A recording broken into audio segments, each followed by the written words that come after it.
Welcome, broadcasting to the entirety of the Super Smash Bros. Community. This is Beyond the Metagame. I'm your host, Peon, this week live from Disneyland. I'm joined, as always, by wonderful co-host, AV. AV, how you doing, big boy? Having some great overpriced fun. Yo, hey, this is the happiest place on earth. What are you talking about? There's no price on that. There is a price on happiness, and this ain't it. Every time, what time was it? I saw Selena Gomez. I believe it. Like they're all in the area. I guess, yeah. That isn't the craziest. If that was supposed to be out of left field, left field's a lot closer to us than you think. Yeah, no, I like that. Are you a Disneyland person? I feel like some people like either are obsessed with Disneyland or just Disney in general, or you're just kind of indifferent about it. I sense that you're indifferent based on you calling it overpriced. It's kind of like beetroot. What? No. What is beetroot? Oh, you don't like some beets? Yeah. Oh, like you're talking about the flavor of beetroot is polarizing? Yeah. I think it's a pretty polarizing. I suppose. I guess technically that's an analogy. In any case, I've been to Disneyland once, and I had a decent time, even though it was kind of expensive. But I mean, it was an awesome time. So I'm still thinking about beetroot. What are you thinking about? This is supposed to be a topical show, AV. No one. I haven't heard anyone talk or even think about beetroot since like the 1800s. What are you talking about? Well, when you were around in the 1800s, what did they tell you about beetroot? I bet if you in the 1800s, if you were telling your grandpa, "Hey, I had some beetroot," he would have been like, "What the hell? How old are you? 115?" Well, I'm an old soul. I don't know what to tell you. It is my birthday today, so I am. Oh, that's right, Avi. I completely forgot. I am growing older, so if it weren't for Facebook, I don't think I would have even known. Wow, yeah. This guy's supposed to be my better half, and you can't even remember. You know what? Next year I'll remember, and I'll buy you a couple of beetroots. How about that? Fair deal. Works for me. So it is season 3. I didn't think we'd make it this far, frankly, AV. I thought we would make it past season 1. Yeah, it's been kind of a crazy ride, but I'm glad that we've done it. It's been really cool. It's been a lot of fun. It's been a lot of fun, my friend. And frankly, we took last week off. We wanted to refresh. That's kind of why we do seasons. A lot of people ask us, "Oh, why don't you just keep making episodes? Like, why do you do seasons?" For us, it's like a chance to do a little refresh, to breathe in, to reassess. And going into season 3, we're making a couple changes. The audio, the way it's going to be recorded, it should be sounding a lot better for you guys. So that's good. And we have a lot of cool guests, a lot of great episodes in the works down the road. And before I talk about this week's guest with you, AV, I want to ask you, how was your week in Smash, man? What do you do? My week was fine. It wasn't really eventful in any sense of the term, but I'm still sort of mercurial on my character selection. Okay, elaborate. I've talked about how I really want to push DK, and I'm really interested in making in just basically solo maining him, and I think that's possible. But I've realized that it actually requires me to push like the DK meta, because there's no one in my region playing him or trying to push the character. Conga does apparently this is like, I think this is something that someone told me, or this is hearsay, but Conga apparently doesn't like this game at all. So he hasn't been playing it. And there's not that many solo DKs out there. Even Tweak played one game and then just switched off against MKLeo because it wasn't working. So this character seems like it's going to be a lot of work. Yeah, man, this is uncharted waters. You're gonna have to voyage. Are you ready for it? Are you down for it? I'm kind of excited. There's a part of me that's really excited about it, but there's just some matchups that it's like I think I'm just saying, you know what, patch 3.0, come just buff my character, please. Yeah, but I feel that. It's exciting though. I really like it, and I wouldn't change anything. How was your week? It was great, man. I was actually pleased to get the opportunity to play you in person. That was fun. You were in town. We played some matches and went to a local. I underperformed a little bit, but ended up getting fourth. I was seated second. Lost to some great players that I didn't really have. I lost to a Samus and a Lucas, both who I didn't really have very much matchup experience on. And I learned a ton. Like I couldn't really be mad because both the guys that beat me, Jay Slayer, just Auto, if you guys listened, were fantastic players and super nice guys. So it's like, you can't even really be mad at them. Like I want to irrationally like project some anger onto them, but they're just so sweet that's like, well played, well played. So it was a really fun experience. I learned a lot, and all in all, man, having a great time with the game still. Really enjoying Ultimate. Like I've been playing Roy. That's kind of been. I know that on the Character Crisis we did in season 2, episode 7, I think of season 2, we got to the conclusion. Okay, Crom's the character for you, Peon, and I kind of fell out of love with Crom, but Roy is kind of like my second chance. It's like I was dating this girl and just we kind of lost the luster. And then I saw her like a week later at Walgreens and she like dyed her hair red and she was just like looking good that day. I'm like, whoa, who's this? I kind of, familiar yet new. And this, okay, I'm glad that the story took this turn and not like I started dating her sister. Oh, come on, man. Come on, I got morals. You do. Come on. But yeah, man, it's been really fun. I've really been enjoying the game. And yeah, it's been fantastic. AV, I do want to pivot a little bit. What are we doing today? Who's our guest? What's this episode going to be about? Sure thing. Yeah. So we're going to be talking to PhD Louie, now also known as Metagame Louie, a PhD in counseling psychology who has a lot of context in the Smash scene. He started the Full Bloom series, which is fairly popular, got upwards of 20,000 views on the Twitch stream this year. And he's starting to pivot over to a counseling gig where he's helping people get over tournament nerves in esports. And he came on the show to talk to us about exactly that. He gives a lot of really good advice in calming tournament nerves, and most importantly, a lot of really cool exercises that you at home can kind of follow with and do every time you're about to go into tournament or every time you're preparing for an event. Yeah, man, it's gonna be great. It's gonna be great. It's a great interview. Louis is an awesome dude, and he definitely certainly knows a lot. He definitely earned that PhD. Like I'm glad that he did so that we didn't have to. Like I'm totally happy to just cherry pick the knowledge of people that are way more intelligent than I am. That seems to me like a more productive use of my time than actually becoming intelligent myself. Yeah, I mean you gotta basically stand on the shoulders of giants. And, yeah, man. So I think we should just get right into it. Our interview with Louis just after this.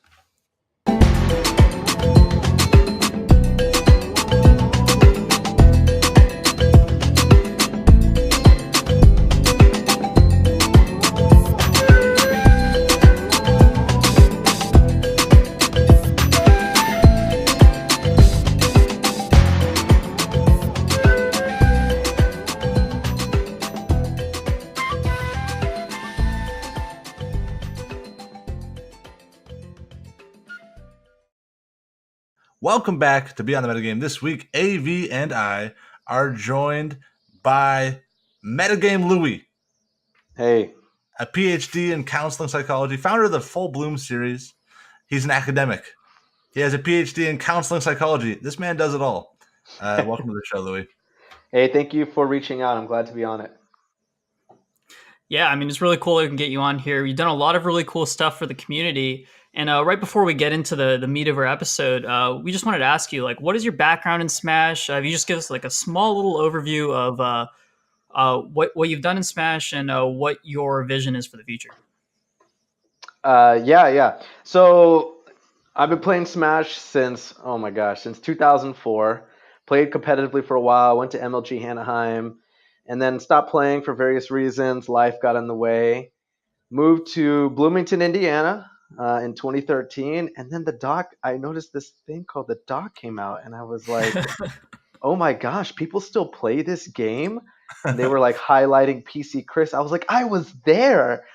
And so what I like to say, I'm like old school player, but also a doc kid, because the doc is what brought me back into it. Oh, that's funny.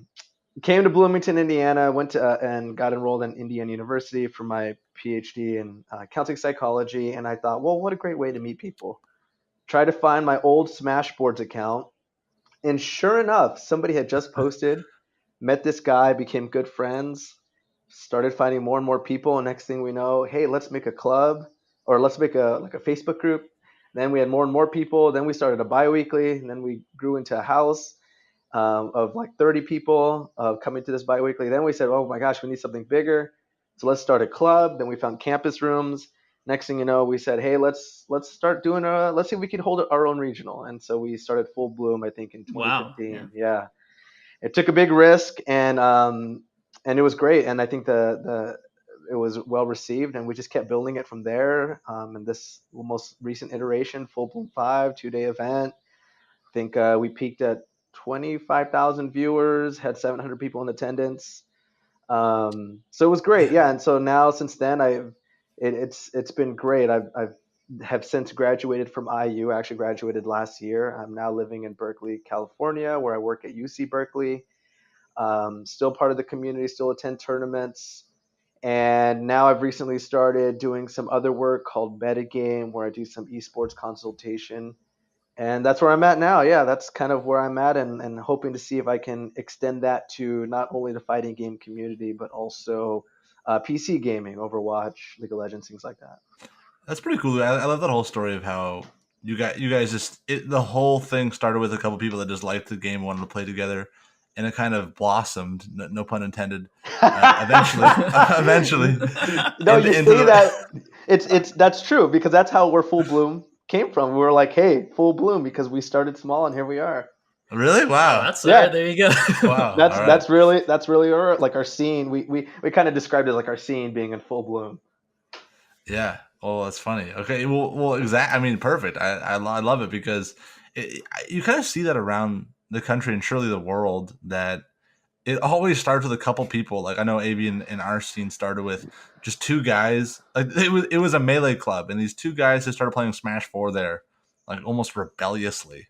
And then a third guy came, and a fourth guy, and eventually hundreds of people entered the scene. And it all starts with a couple people that just want to play the game. And I think that's one beautiful thing about the Smash scene, where you have these almost accidental developments that would be completely impossible in a world where like Nintendo itself regulated the scene and was the sole provider of tournaments. Like I love the whole process of the blooming of the grassroots.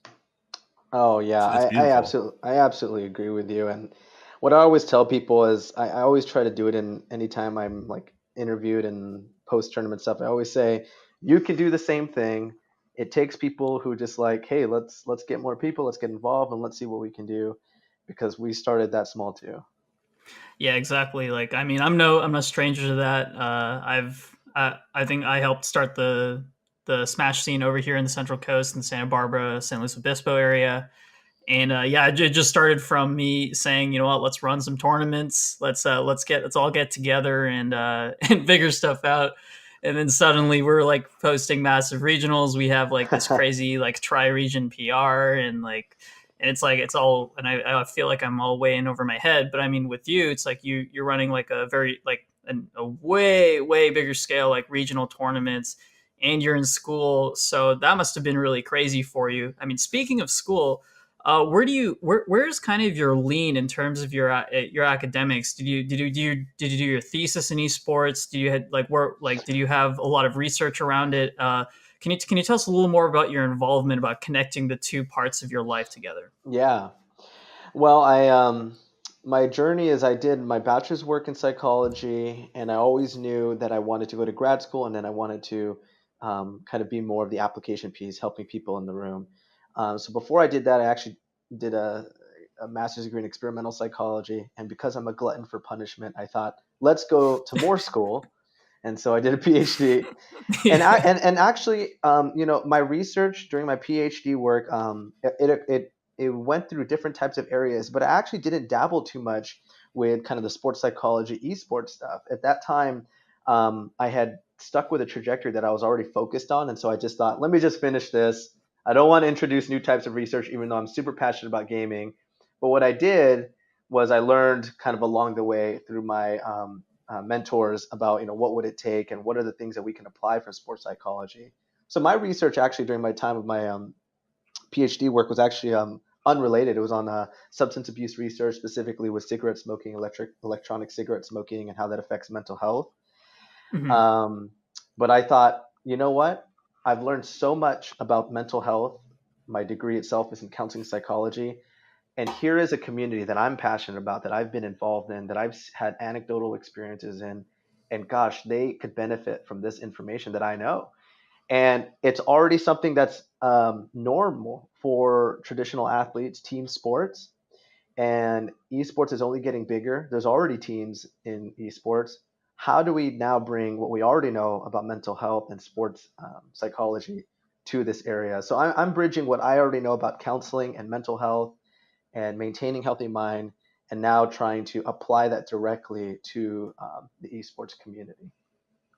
Yeah, it's so funny you mentioned that because I think really what AV is super interested in all of this kind of thing and especially mental health aspect of things. Mm-hmm. AV, do you want to talk about? I mean, kind of what first brought you to Louis and why you found him such an interesting person? Yeah, so I mean, for me, the concept of mental health in esports is really important to me. Like I've been through a lot of situations where I've counseled people and helped people, obviously like unprofessionally, but Sure. I've helped people improve their relationship with the game and just be happy in competitive environments. And I have a lot of background in helping people get through really like just tough times with the game. And so a lot of the times this may like look not that important from the outsider. People may trivialize a lot of the mental health issues that can arise while playing a competitive video game, but I Mm-hmm. actually think it's like a really important thing. And it's very clear why people like you provide a very legitimate value for professionals and even advice for casuals alike. And so one of the kind of the main meat that we wanted to get in with you today is, why is mental health in esports important, and what can we do to basically promote basically a quality relationship with the game. Yeah. So here's the first thing that like kind of strikes me as like important is it's almost like there's this element of esports that I like to call, maybe it's been coined before, the grind mentality. I know the term grind has already been there, but it's this grind mentality where the way you get good at esports is you just play. You practice all day, every day. You do um, go to tournaments every weekend, and that's how you'll get good. And it's funny that we already have a wealth of knowledge on sports psychology, mental health, stress reduction techniques that professional athletes have been doing for so long. People who are at the highest level of their competition. But for some reason, it seems like we draw a line between that and esports. Well, esports is different. Maybe it's a cool factor. Maybe it's like, oh, we got to maintain like, oh, it's not, I don't know, sexy to sit down and meditate or to talk with your friends about the stresses that you have. I disagree. No, I think meditation's like sexy as I hell. am into it. I'm into it. Hey, well, that's what I'm saying. I wish and that's what I feel like I'm noticing anecdotally. I'm not aware of kind of the um, research that's been done on global perspective in esports. Still a growing area, and so that's what I see as important. Kind of getting back to your question of why is it important? Because I feel like we already know this stuff. We just need to bridge it. And I wanted to again highlight that aspect of, I feel like one of the things that I think is becoming insidious is this idea of, I play all day, I practice all day, um, and then I experience burnout, and then I internalize what's wrong with me. Interesting. So one of your biggest attributions to the pitfalls of what causes negative mental health is the grind mentality, and I think that's a great point. I also, just on my own thoughts on the matter, been kind of thinking about this in preparation of having you on the show, and I think specifically in Smash and in esports in general, you're not just a competitor. You're expected to be more than that. You're a personality. You're a brand. You're an entertainer. Mm-hmm. And to balance all of those things, it can be very stressful. I mean, people get paychecks depending on whether or not they are likable and how they're perceived. Mm-hmm. And balancing all of that while also trying to compete at a game at a very professional, elite level has to be unhealthy, right? Oh yeah. I mean, you are looking for a steady income, which is not sustainable a lot of the times in esports. And then you're going on a stage, oftentimes live, in front of literally 1,000 people in person, and then on stream. If we're talking about a tournament like Genesis, Evo, 100,000 people. That is pressure. Right, and then even like when you're a traditional athlete, let's say you're Kobe Bryant and you're at the free throw line, and you hear thousands of people booing you in the other on the Oh, other opposing team's arena, and that gets to you. But in Twitch chat, every little insult, every jeer is instrumentally like laid out where you can see all of them individually, right? mm-hmm. Where when 1,000 people are screaming at you, it kind of just sounds like white noise. But when there's 1,000 like evil tweets being sent to you, it's pretty easy to read all of them. Like Oh, I feel yeah. like the abuse that esports athletes get is a bit more personal and harder to ignore sometimes. Oh, yeah. Yeah. And it's all across social media. It gets saved. People snip it. It turns into a meme. And those professional athletes that you just referenced, like Kobe Bryant, they have probably learned through a lot of mental training how to block that out, and we got to learn how to do that for our esport athletes. Yeah, absolutely. So, can you kind of walk us through like some training exercises or some good practices that you would generally recommend that people go through? Yeah, definitely. Right now, I think one of the things I'm focusing on is this idea of reducing tournament nerves, reducing negative self-talk. And the reason I'm trying to find interventions specifically that focus on that is because going back to this kind of, I guess, my philosophy or assumption is that you've practiced, you know how to practice, and that's good. You've done the hard work. But what use is that practice when you come to the tournament, the weekly, the stream, and you can't move your hands because you're so nervous, you're doubting yourself. So how do we reduce that? How do we give you control back in your life? And there's different ways we can do that. I think one of the things is I like to tell people is this idea of gratefulness. I love gratefulness. I love the research behind gratefulness. What it does is instead of I think in life we focus too much on the next task, the thing that I accomplished. Now what's the next thing? What's the next thing? And so what I encourage people to do is to remind themselves of the things that have gone well, and you can be intentional by that. You can do that by acknowledging the things that are going well in your daily life, simply as just documenting 3 things a day. That's usually what the research shows. 3 things a day for a week. What we see is it impacts long-term levels of well-being. It's related to positive affect, pro-social behavior, pro-social traits, and it predicts team satisfaction. So think about that with our League of Legends teams, with our Overwatch teams, live satisfaction, and it negatively predicts athlete burnout by just acknowledging the things that are going well and being intentional about that. The more specific you can be, the better. And I think what happens is we get into this frame of mind where we say, I didn't win the tournament. I didn't do the move that I wanted to do. I didn't listen to my teammates as well. So I got to work on that. I got to work on that. And it narrows our view to us just not doing well in life or not doing well in the thing that we want to do well in. And we overlook the things that are going well. And that's not a healthy way to look at life. It's not balanced. And we shouldn't look at anything that's dichotomous that way. So I try to guide people through that through that task specifically. And that's just doing gratefulness exercises. So for, let's say, a Smash Bros player, you would recommend them to journal like 3 or 4 things that you're grateful about.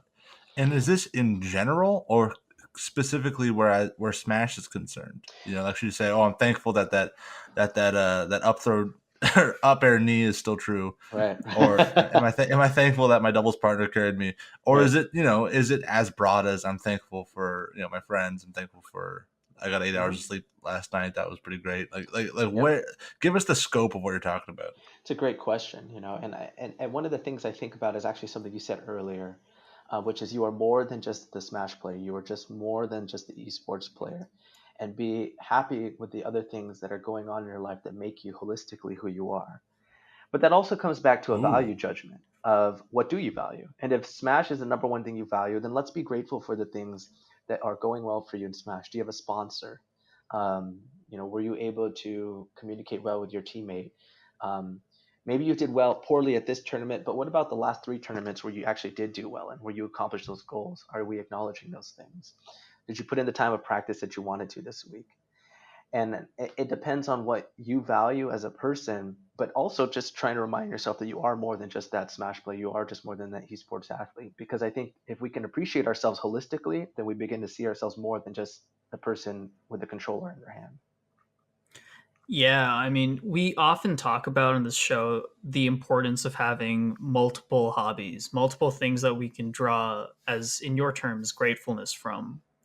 One of the important concepts of this is that all of your happiness generally feeds on itself, and your productive capabilities and your productive workflows stem from having reinforcing kind of this reinforcing mental health constructs.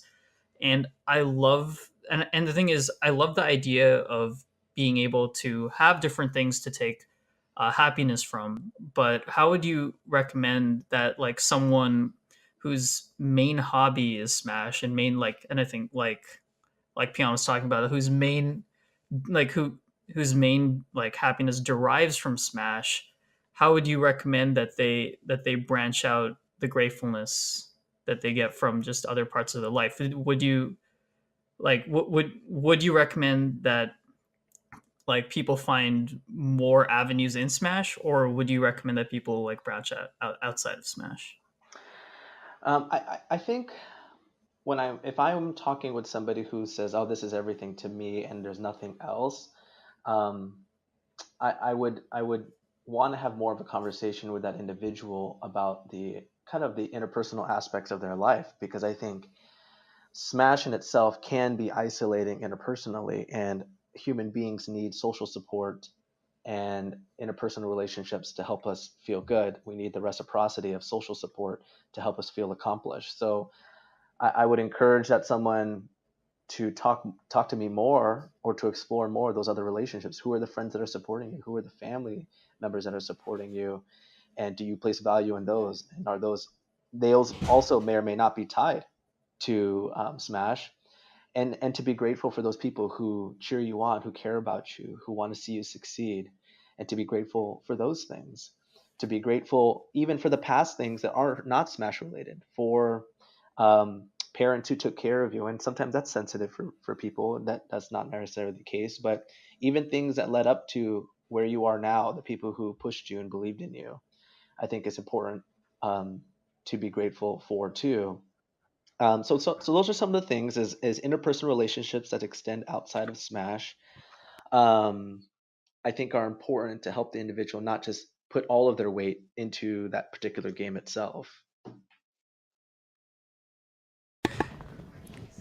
Yeah, absolutely, man. I think that makes sense that a lot of like these interpersonal communications are the reason that we play Smash itself. In fact, like half of the reason why I was motivated to start the community around where I live was because of the relationships that I had with the community. Mm-hmm, mm-hmm. I literally did it for the people. Everything that I did was just so people could have a place, like a safe space to enjoy the game, to feel included, and we've talked about the fact that you get all of these like people who are considered social outcasts, or Mm, like some or in some cases social pariahs in the Smash community, because because of the inclusivity that it offers.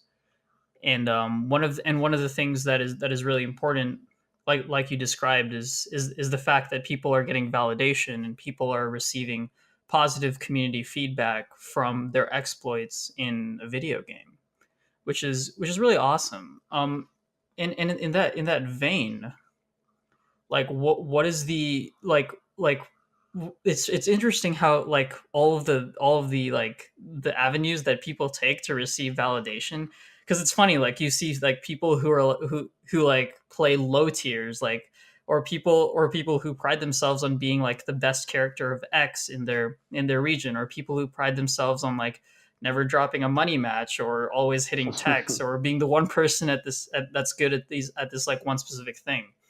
And I've always wondered from a psychological standpoint, what is like are these goals valuable? Is it cool to rest your is it like okay to rest your laurels on things that aren't necessarily like the pinnacle of achievement? Like what is your like stance on these kind of sub goals, and when they can be healthy and when can they be detrimental?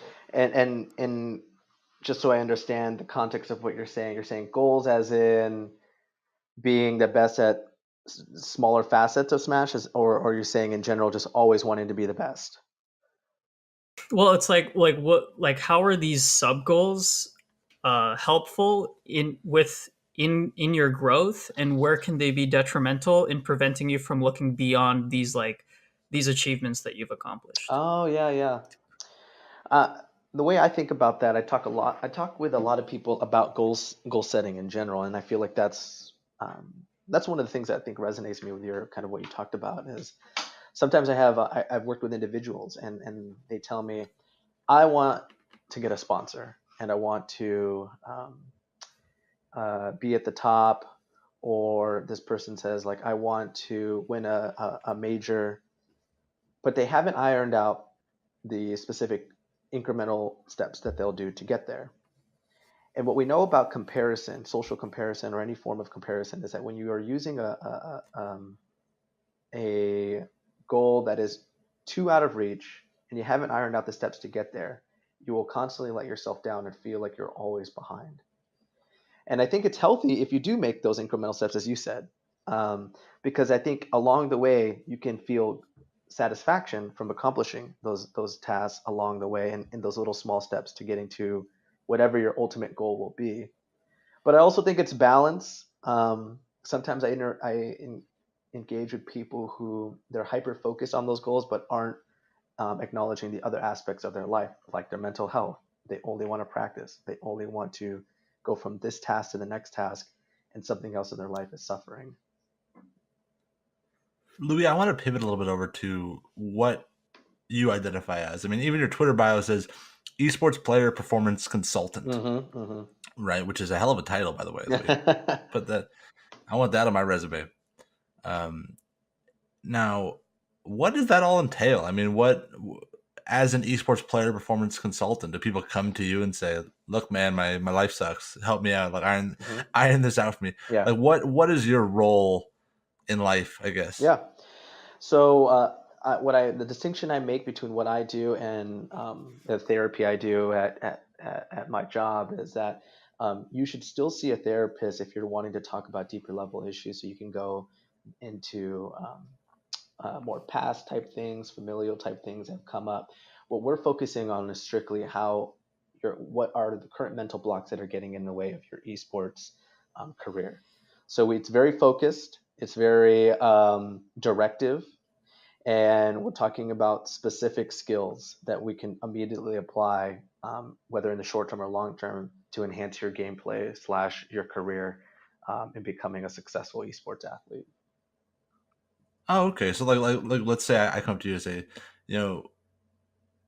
Louis, I suck. I'm really good in friendlies. Everybody says I'm like the friendlies king, but the moment I get into a tournament set, I start to do terribly. Yep. I just completely deteriorate. Yep. As a player. Help me out, bro. Is that kind of what would happen? Give me a call. That's what I'm here for. So respond to that answer. People respond to the friendly king Hmm. and the performance choker. Yeah, my first question I ask people is I want to know what other context this happens in, and I also want to know what I like to do a little exercise of let's do some decatastrophizing questions. Which is like, um, tell me what will happen if you don't do well and how you feel afterwards. And somebody might say, well, I'll feel embarrassed. People are going to point and laugh at me. They're going to call me out for only being good outside a tournament. And then we go further away. And then what's going to happen? What will your friends think? Well, they'll probably make fun of me for a little bit, and then I guess they'll forget about it. And then how do you feel? Well, I guess I'll start to feel a little bit better. But that moment of just the idea of them laughing at me is to them, they can't handle it. So let's work on gaining perspective on what you mean by you can't handle it. And if we could gain perspective and reappraise that experience, maybe the idea of not doing well is suddenly not holding you back anymore. And you can let go of that experience and actually play to your full potential. And we do that through various exercises. That's incredible, Louis. And I'm sure that, coming and seeing a professional like you is obviously the easiest way to go about this. But how would you arm like the average Joe, the average guy that gets, Hmm. ninth at his local to do a similar process internally? Yeah. First, what are you going there to accomplish? Because I think a lot of times people make two mistakes. They come with no goals, no expectations, which could be good, but sometimes I think they don't do well and they feel confused. Like, oh, was that in a line with how I practice? And they don't have a measure then, a self measure of whether they felt like they did good or not. And then the other person says, I want to win the tournament or I want to get fifth place, but maybe it's unrealistic with kind of how much effort they put in. So we want to make a goal that's tangible, that's realistic, and that you can put the amount of effort in to see that. And now let's practice, and then ask yourself, okay, if I don't make that goal, how am I going to feel? And literally ask yourself that. I'm going to feel upset. And then what are you going to do when you feel upset? Because we don't want you to sit with that feeling and just let it ruminate. Well, I'm going to practice more. I'm going to tell my friend about it. They're going to help validate me and they're going to encourage me, and then I'll get over it. And so we want to prepare you mentally for the situation where it does work out or it doesn't work out. And so do that with yourself. Practice asking yourself that question. Practice making goals so that when you go in, you are in line with the expectations you set for yourself, and you feel better whether it works out or not. And that's what's important. Whether it works out or not, you are ready to deal with that because you can deal with it. But maybe you haven't been able to deal with it before because you haven't prepared to deal with it. Yeah, it's actually a really interesting concept of the simple act of preparing for the like what's going to happen. I mean, it's easy for us to to go to a local and to mindlessly just play our games and feel however we feel about it, but we never take time to say, hey, this is like right before a tournament. It's like these are all the possibilities of how I'm going to feel afterward, and I want to be prepared for each one of these The, circumstances. the example I give people, it's kind of a silly slash novel example. Is like imagine you went to a movie theater and you watched a horror movie or a scary movie. I know people don't like that. And the thing that Mm. pops out scares you. But if you watch that part 10 times, maybe you still get scared because being scared is a human emotion. We don't want it to go away. But you get a little less scared. Well, that's the kind of experience we want you to have at a tournament. Is we want you to be ready for what's to come. And it doesn't mean you're not going to feel upset or sad that you didn't accomplish your goal, but that you'll be able to handle it. And that'll be okay. Yeah, I love that. And I guess the three of us have kind of been talking more from a performance perspective of how we can kind of utilize this to be in the right mindset to be conditioned to these experiences, right? You're saying, oh, eventually you won't be so afraid. Those nerves won't be as intense, Hmm. and diagnosing how you're feeling and applying that to your performance. Hmm.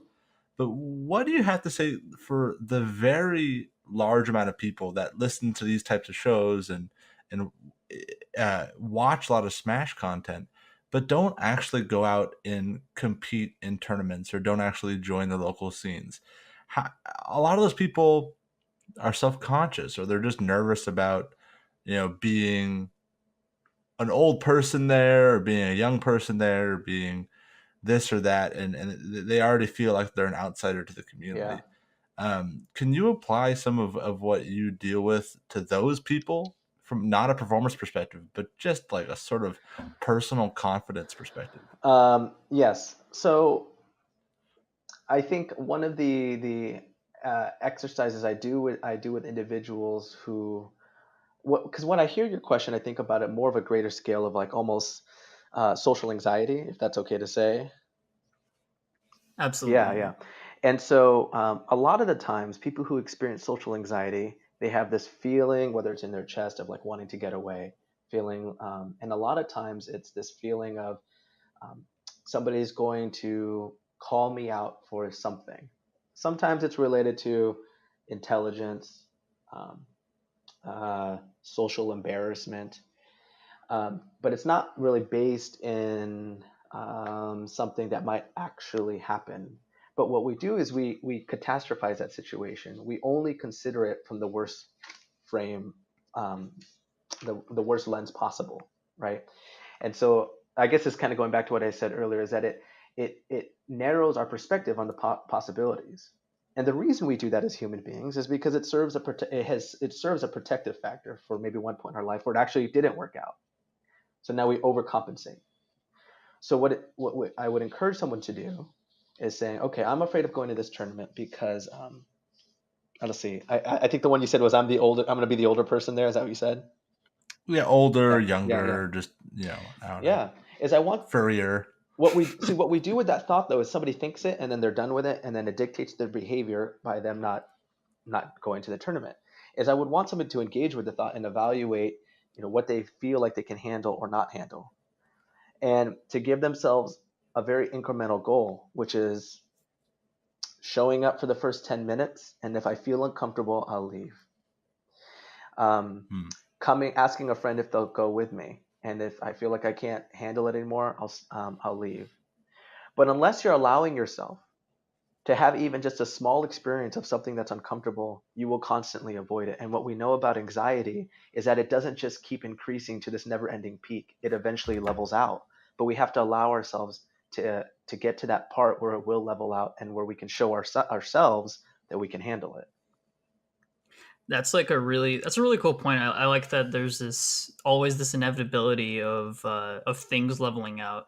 And one of the things, especially in the Smash community, and even in my normal experiences of dealing with any type of social anxiety, is just the importance of finding a strong social group and basically and injecting yourself into a solid network of Mm-hmm, individuals. mm-hmm.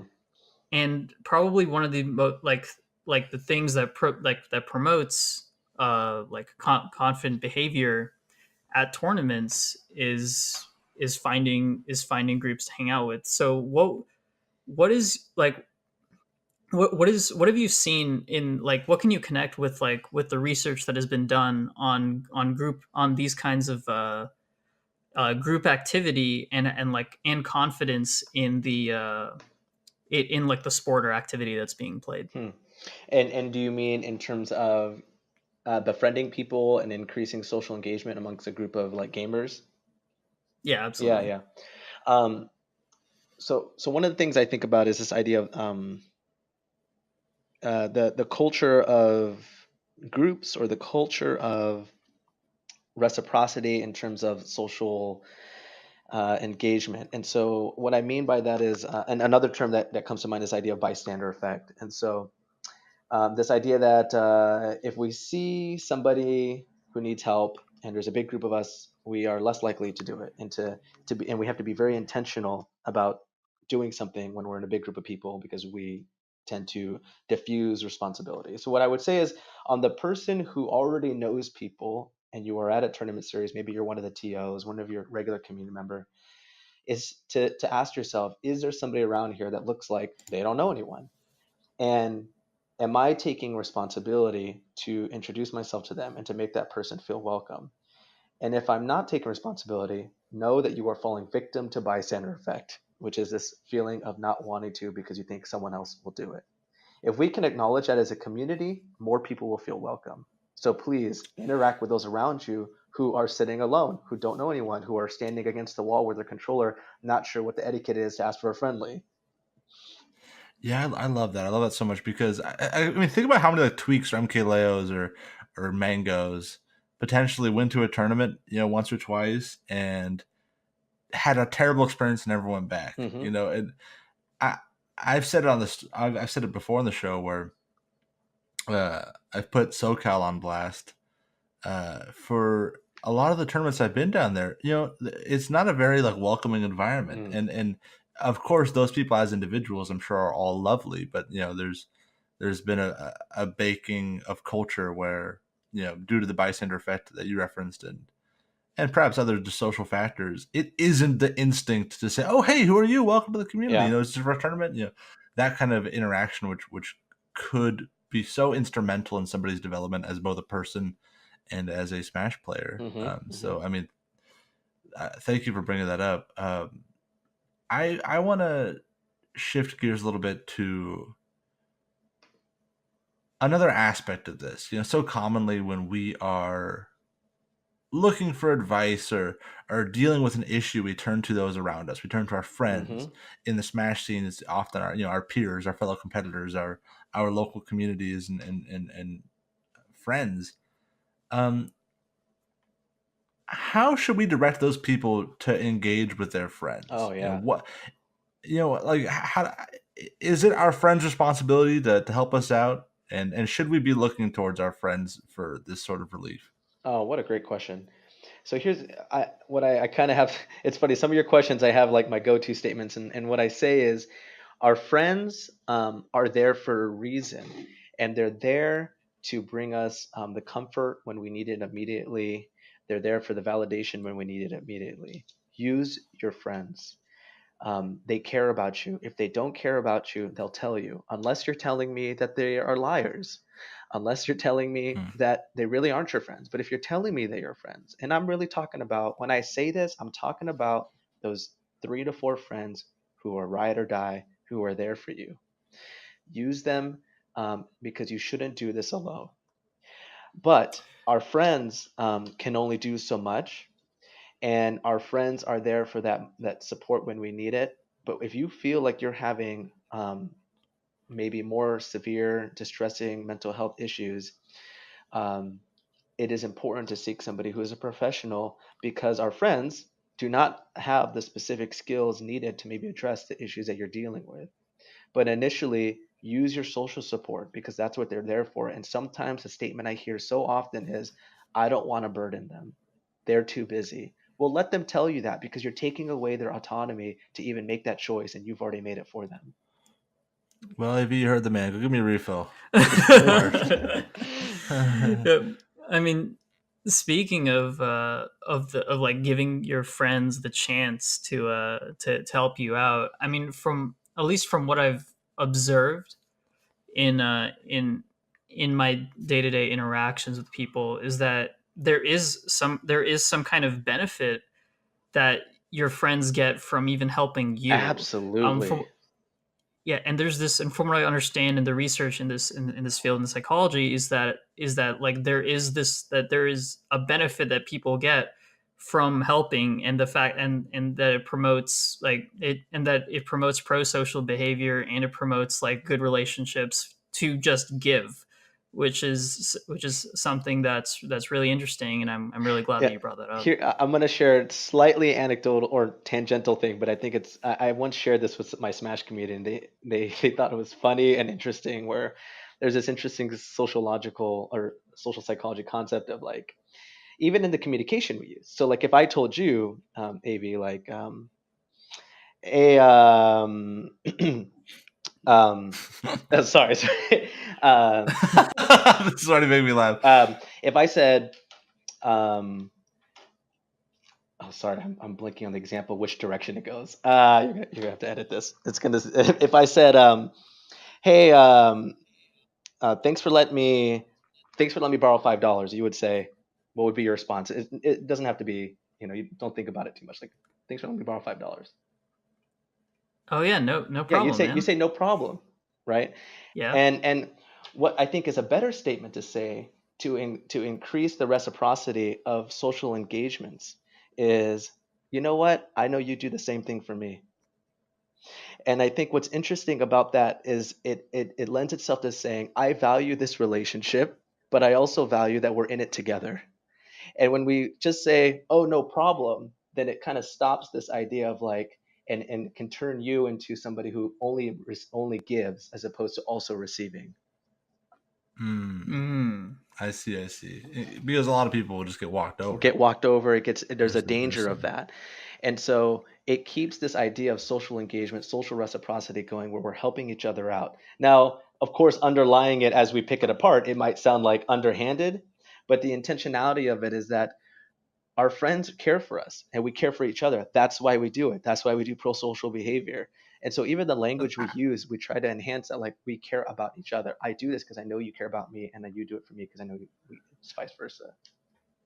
Right. But I think there's something to be said about like unspoken reciprocity, where if AV is like, "Hey, Peon, you grab me a beer," it's like, dude, of course, I got you. Yeah. I got Yeah. you. But the thing is like, because we have an intimate friendship, and I do mean intimate. No, Capital I. I know he capital both all the I's in that word. I know he would do the same. Yeah. I don't know. Like, do you think there's anything to be said about like sometimes you don't even? Mhm. Well, okay. Here's the real question, right? Like, say you're on the phone with your wife of 5 years, Yeah. right? And maybe 2 weeks into the relationship, okay, I love you, baby, goodbye, right? But then eventually you get to this intimacy where it's like, see a woman, and it's like almost more romantic in a way. It's almost like more. Yeah. It's been fermented. Yeah. This relationship's developed, and it stinks, but like in a desirable, like palate cleansing sort of way. Yeah. What do you think about that? Yeah. Does that make any sense? I think what you're talking about is a level of intimacy that everyone finds with a different type of relationship, and the language and the actions we use is understood within the context of that relationship. So absolutely. So yeah, I agree with you. I think what you're talking about is such a level of social engagement, social reciprocity, that the need for enhancing it through kind of the silly example I gave is probably not needed at that point.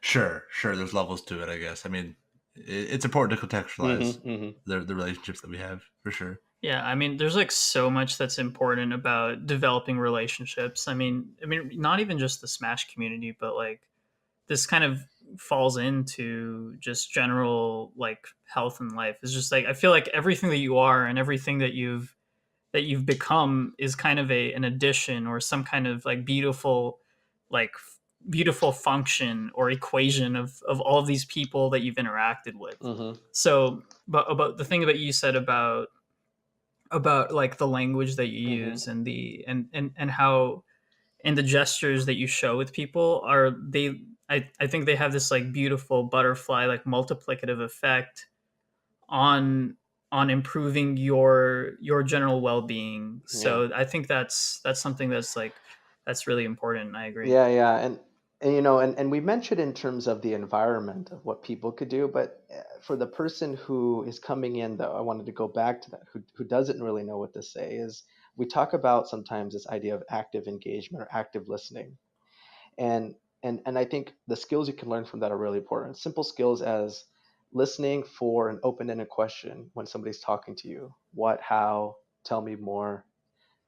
Listening to what somebody's telling you and saying how it makes you feel, whether you find it interesting, shocking, and then literally saying that to add to conversation.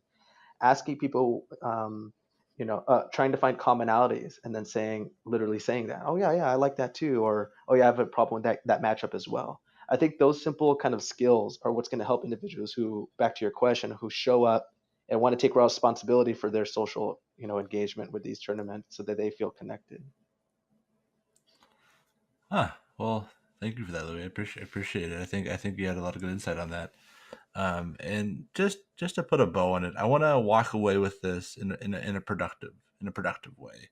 I mean, this whole conversation has been productive, but I want to end it as such. What are some closing pieces of advice that you would offer to a smasher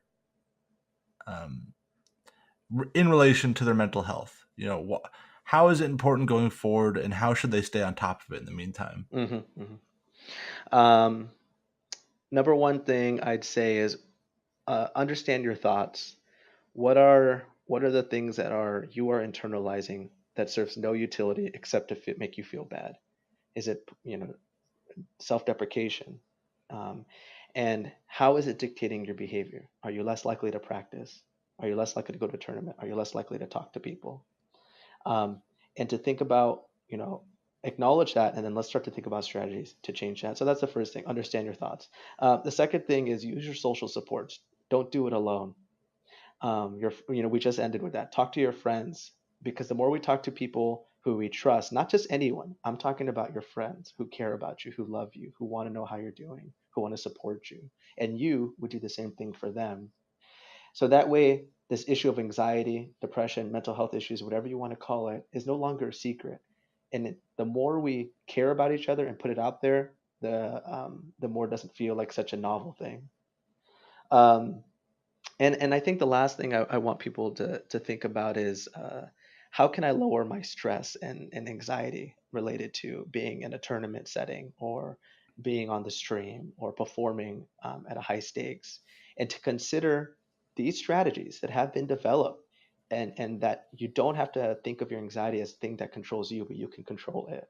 Try these things. I know we briefly talked about gratefulness, but visualization, mindfulness, deep breathing, deep muscle relaxation, all of these things have been well documented to help decrease your stress, decrease your anxiety, so you can perform at your best. Try them out, practice them just like you practice your game. Don't just practice it one day and decide it didn't work. Give it a try, give it a few weeks, and you will see the results. Yeah, that was absolutely beautiful response, Louis. I think that those are some great tips, and even I will be walking away with some stuff here. I think that was a great way to wrap up this show. And I mean, at the end, I know that you've been creating some content of your own. You've started your own podcast, and you've been doing a lot of things. So I just wanted to give you some time to plug all the stuff that you've been doing. Yeah, I've recently was invited to be on this podcast called Smashademia. It's hosted, or it was founded by Prem, and the other co-host is Kyle and Charlie, and we are doing episodes that focus on the state of research in esports, and we come at it from like a Smash lens, but we try to generalize it to, what is going on in esports. We recently talked about bias in esports, gaming research, and how we could be better about how we study gaming. And we're going to be talking about more issues, and we're trying to put that out on somewhat of a regular schedule, to be determined. But I think right now you can find it on Anchor and some other outlets coming up soon. Prem's going to get mad at me because I forgot the other outlets, but that's fine. Smashademia. We'll link it in the show notes. Yeah. We'll figure it out. We'll put it in the show notes, put it in the YouTube description. And Louis, where can people find you, like on Twitter and stuff like that? Yeah, so right now I think I direct people to my Metagame Twitter. That's at Metagame Louie on Twitter. But if you want to follow my other Twitter, that was mostly Smash focus and tournament organizing focus, that's at PhD_Louie. But the metagame is focused towards the consultation that I do. Yeah, I like the metagame one better just because it resembles our name, and I feel like it's like a bro thing. Yeah, I was like, he's the metagame, and like for everything else. yeah. Louis got the metagame covered, and then we have the beyond the metagame. That's right. Okay, so Louis, I think now it's time just to thank you so much for being on the show. And I should tell you this. Now this is the real thing. You are now on the BTM Hall of Fame, baby. It's a very elite roster. You're joined by the likes of many, many greats. We had Tiger Woods in the show. We had Gandhi. And then now Metagame Louie. So that's right. You're in good company, my friend. That's right. Well, I appreciate the invitation. I appreciate this discussion. I think you guys are doing great work. I think this is exactly what we were talking about, is that the more we talk about it, I think the more normalized it'll be, and the better we'll see this community become.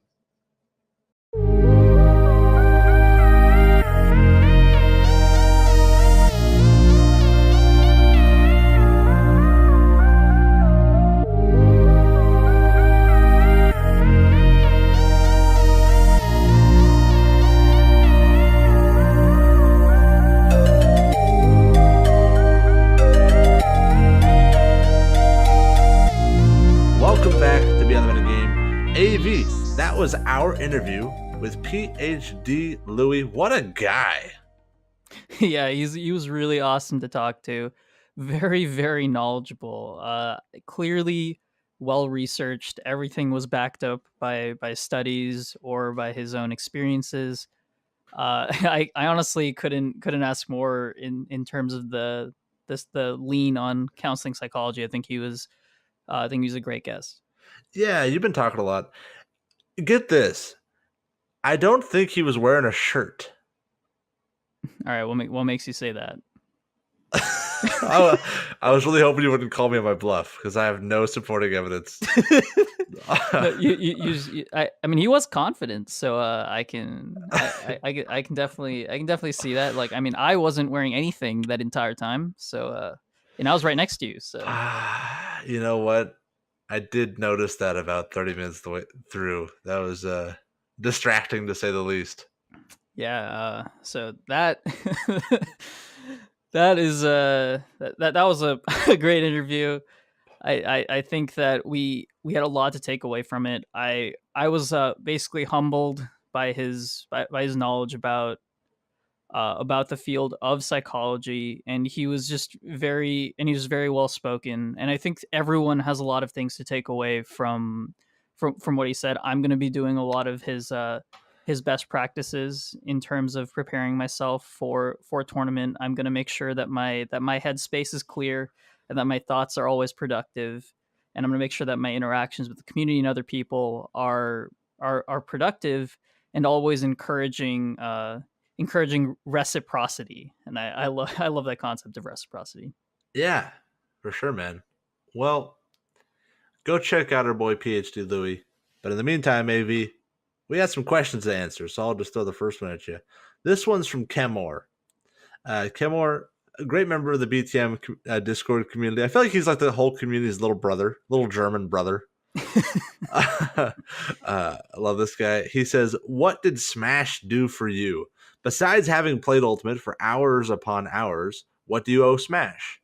Through Smash, I indirectly became better in English, met new people, learned more about politics, and became more confident in myself and my opinions."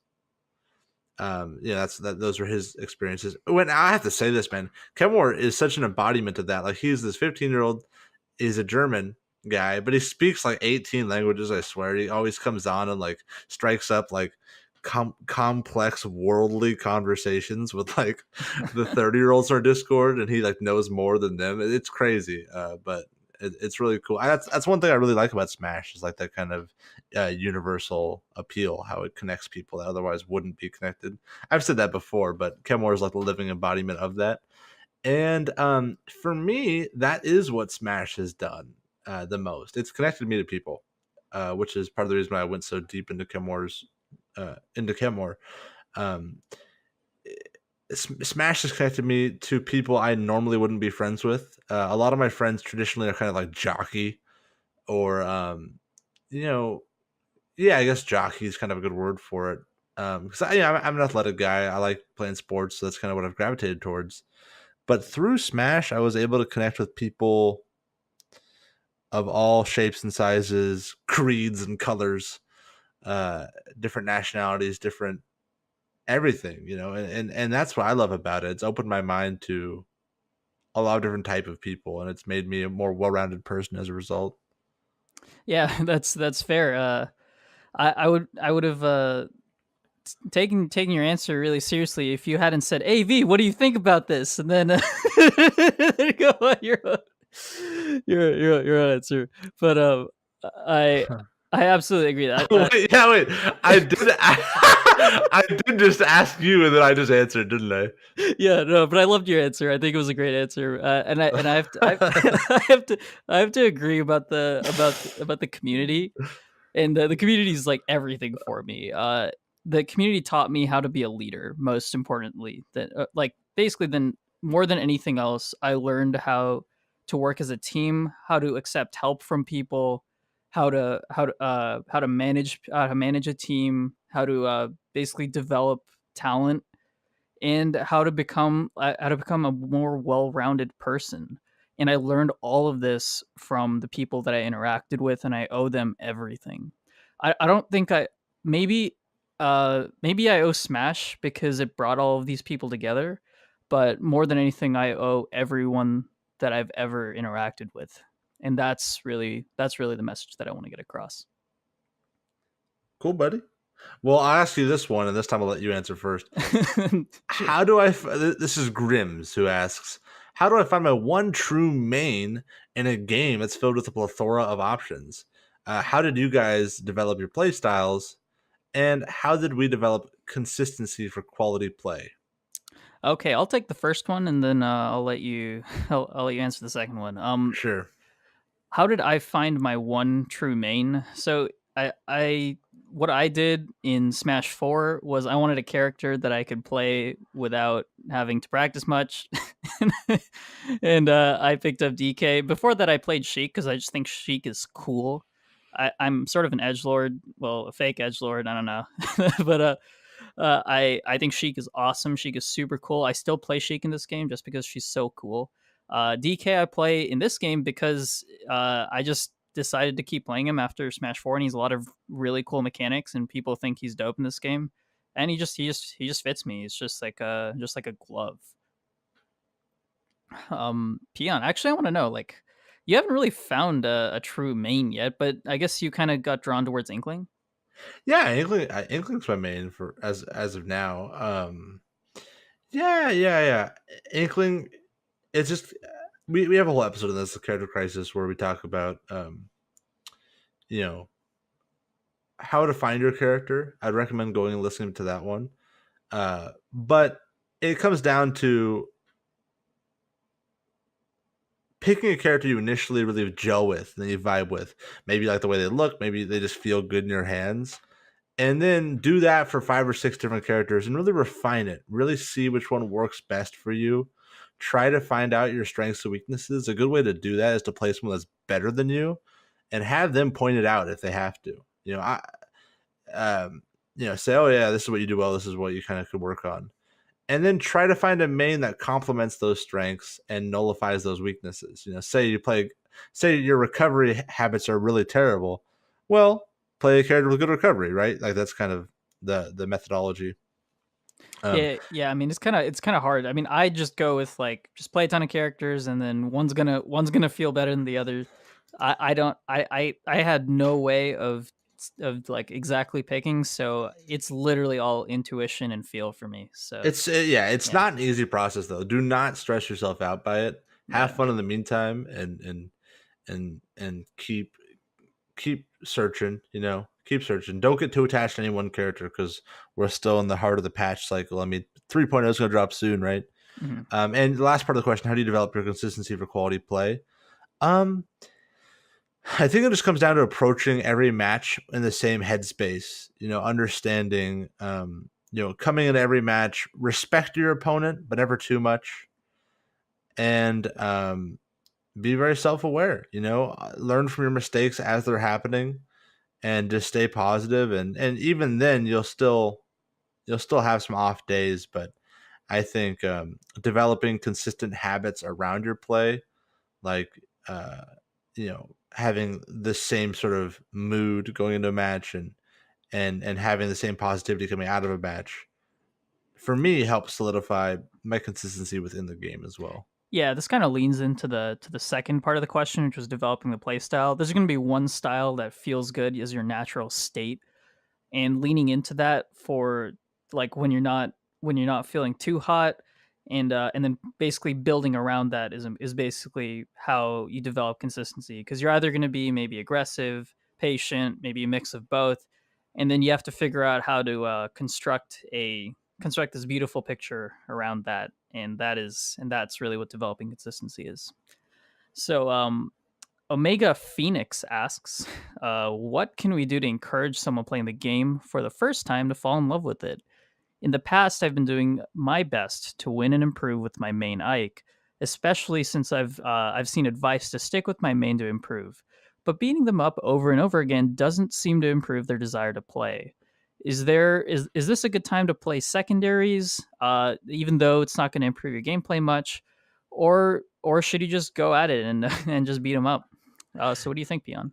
Yeah, you can't force someone to love anything, right? You can lead a horse to water, but you can't get them to drink. So I wouldn't try to convince them to fall in love with the game. Let that happen organically. If they love it, they love it. And find out, what are their motivations. Maybe they don't love the game, Omega Phoenix. Maybe they just want to spend time with you, and they're content with just playing this stupid game so that you'll hang out with them. Who knows? But you can't force the love. In terms of should you play them with your main or play them in secondaries to give them a better chance, depends what their goals are. If they're genuinely a competitive player, or if you want them to be, or if they want to be, they're going to have to get used to losing anyway. If they're already not feeling it losing to their buddy, they probably aren't going to feel it losing to strangers, right? And in terms of should you use your secondaries, if you want to, but again, this relationship better than I do. You have to understand, is me getting worse practice worth saving this person's ego? And will saving their ego increase their chances to actually enjoy this game? Yeah, I love that answer. So, Westchester asks, what got you hooked on Smash at first, and what makes you want to continue to grow? Can I just wait before you answer? Maybe Westchester in the Discord, you might know him if you're part of the Discord community, which 300 of you are. You would know that Westchester writes these epically long introspective chapters, which are such a good read. So Westchester, thanks for writing those. Man, me and AB love those so much. Yeah, I absolutely love him. As someone who likes a good introspection session myself, as someone who does own a couch, I do own a couch. I thank you for that. And what got me hooked on Smash? I came because I thought I was good at the game, and like I've said before, I stayed for the people. I stayed for the people, like my co-host Peon, as much as he continually says that I am on some drug or abusive substance, as he mischaracterizes my mental state all the time. I love him. I love hanging out with him and people like him, and they have made they have their everything with how I want to grow in this game. What about you? What about you, Peon? AB, I do appreciate the compliment, but I can't really know if it's you or the cocaine talking. But I'll say thank you either way. Yeah, for me, I got hooked playing my brother who listens to the show. What's up, Craig? I love you, buddy. We would play over and over again, and he would just kind of beat me up. And I was always the kind of person that, like, I was okay to lose if we could still play. Like, I just wanted to play and spend time with my bro. And yeah, so I loved having that character chase, and hopefully I wanted to become better than him. But really, yeah, like for me, it was actually the opposite of UAV. My freshman year in college, there was a melee set up in like our floor lounge, and I didn't know anybody on my floor, but they were already kind of all friends because they had been there since summer. I came in the fall, yada yada, and they were all playing together, and I wanted to become friends with them. So I'm like, hey, can I play? And I became friends with them because I was I was a natural. I was just messing them up.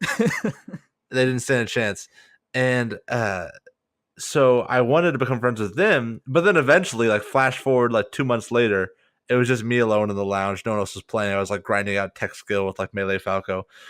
And I'm like, I came for the people and stayed for the game. That's really funny.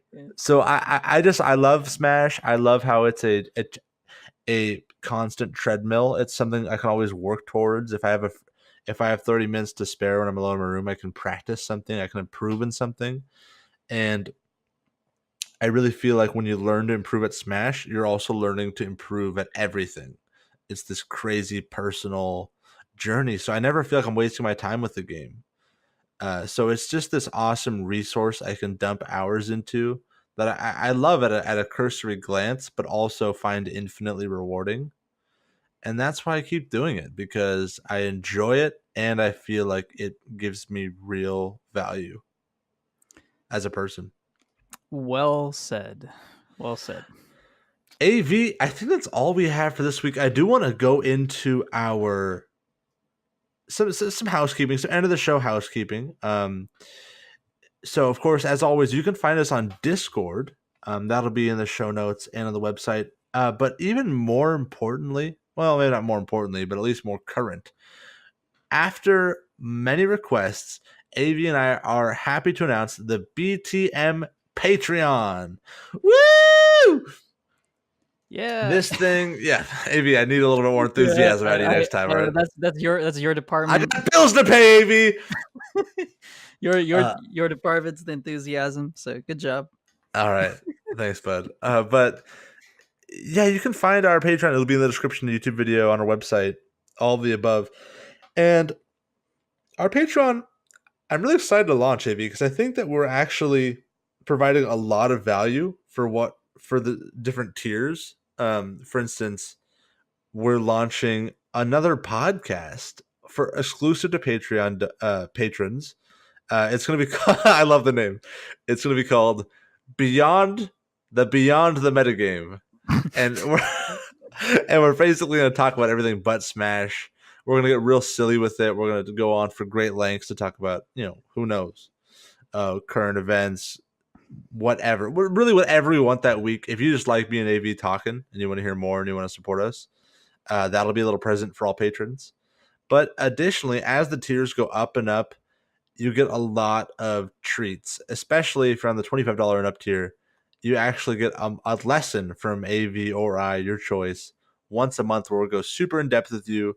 Whatever you need, we'll supply it in terms of Smash, and yeah, I'm just excited about it, man. It's a great. I think it'll be a really great platform for us. Yeah, we made it pretty simple for you guys, and I think I personally think that there's a lot of cool value to it, and I'm really excited to continue to serve the community. And if you want to at least look at what we're going to offer, or go or just head over to the page to support us, it's going to be in the show notes. Some other things to plug. AV, you finally came to my house and you boarded the platforms. Yes, under protest, I absolutely boarded the platforms, and I had a blast. As much as it was like me being really arrogant and saying the game was super easy, and then failing in the most spectacular of ways. That was really fun. It was. I really hope that you guys checked that out. It was just a fun little 10-minute YouTube video that we made on the Beyond the Metagame channel. Yeah, while you're at it, subscribe to the Beyond the Metagame YouTube. I know a lot of you guys just listen. Of course, I listen to my podcast on podcast apps or Spotify. So I do not blame you at all if you've never checked out our YouTube. But we're just starting to trickle out some non-podcast content, just some little extras, some occasional, I uploaded a video essay there. We have some VOD reviews, just kind of some miscellaneous Smash-related content. Go check it out. It was really fun to make that video with you, AB. I thought it was really funny. It was really funny. you were pretty terrible aboard the platforms, but you had your moments. By the end of it, you were really getting it down. Yeah, there was. I will hold the fact that there's not much. There's not much complexity behind it, but simplicity. Come on, simplicity is king. So I will give you that. All right. AV, where can people find you on Twitter, my friend? People can find me at A plus Vaidinatha. And you can find me at Peon_GCE. That's Golf Charlie Echo for all you pastors. And you can find our show at Beyond Metagame on Twitter. Beyond Metagame. You see, our show is called the Beyond the Metagame, but Twitter did not allocate any room for the. And guys, do not forget, don't you dare forget to rate us on iTunes. You see, I don't know if that actually matters, but I hear other podcasts say it does. So, give us give us your time. If so, you will. And get this. Thank you so much for listening. AV, happy birthday. Thank you. Hope that you roast a big old cigar. I will. Maybe I will in my dream, because and that'll probably count just as much. All right. As always, guys, thank you so much for listening. Goodbye.